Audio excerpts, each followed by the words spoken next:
enjoy learning about our Southwest Florida wildlife, well then you need to head out to the Peace River Wildlife Center. That's also where you're going to find Executive Director Robin Jenkins and then some friendly critters along with her. So great to have you back, Robin. Thanks for having me, Stephanie. So I just have to say his name one more time. It actually sounds kind of like a professor, a fancy professor. It's Squigford, Leonard P. Squigford. Did I get that right? That's right. And he is a squirrel, right? He is a squirrel. But he is also a special needs squirrel. He is. He's about 10 weeks old now. And Just he 10 was, weeks, huh? Yeah. Oh, listen to that. He was born with a congenital condition in his brain, didn't form properly. Okay. So it affects his cerebellum, which is controls his coordination and movement. So his balance is a little off. So his balance is bad. It causes intention tremors. When he's at rest, he's fine, but when he's concentrating on something, trying to eat or trying to go somewhere, he veers off to one side or the other and has some trouble. So does he do better being hand-fed, it looks like? I mean, if he... You're kind of holding him in place there? You're right.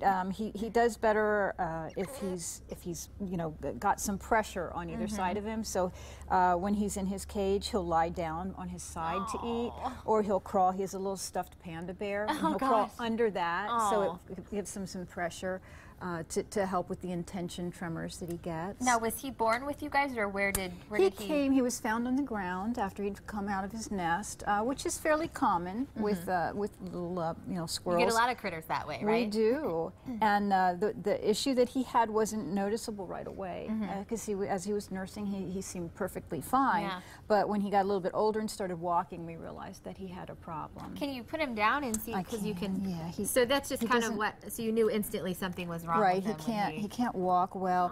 He is on medication, which helps him a lot. Now, will he live a long, healthy life? He probably will. We see kittens that have this this syndrome, and when mom was pregnant with them and got distemper, feline distemper, they'll have this cerebellar hypoplasia. It's one of the last portions of the brain to form, and for whatever reason, that disease causes it not to form properly. I don't think squirrels get distemper, but something happened in utero that affected this little guy. Now, the distemper, I mean, that's supposed to be a positive thing, though. Is that just sometimes it just depends? No, distemper is a viral disease. Oh, it is. Okay. It's one of the things that we give shots so they don't get it. Okay. Yeah. Okay.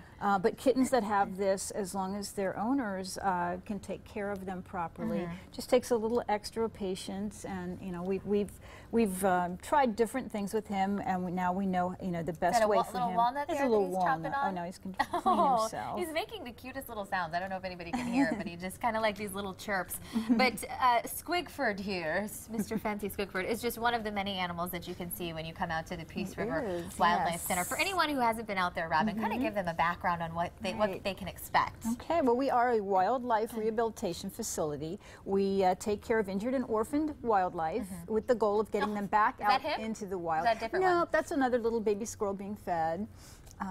We get them back out into the wild if at all possible, and the ones that can't be released into the wild get a permanent home at our facility and are on educational display.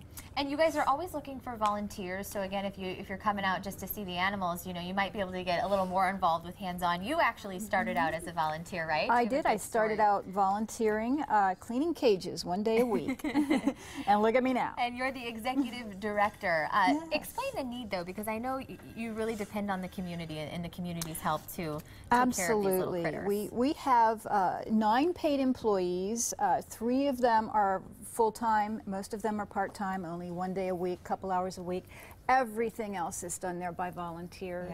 And we get no federal or state funding, so it's all made possible by donations from the community. If somebody wants to help, wants to donate, wants to come out, where can they find you, or what's the best way to? Well, you can give us a call at 941-637-3830.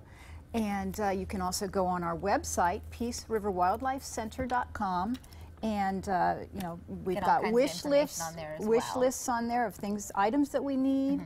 We can fill out a volunteer application, and come down and visit us anytime. We're at the far west end of Marion Avenue. Come down and see Robin. Come and see Squigford, Leonard P. Squigford. You did fabulous. Oh, little guy. Robin, thank you so much. It was great having you back. Stephanie. We'll go ahead and send it over to Carly.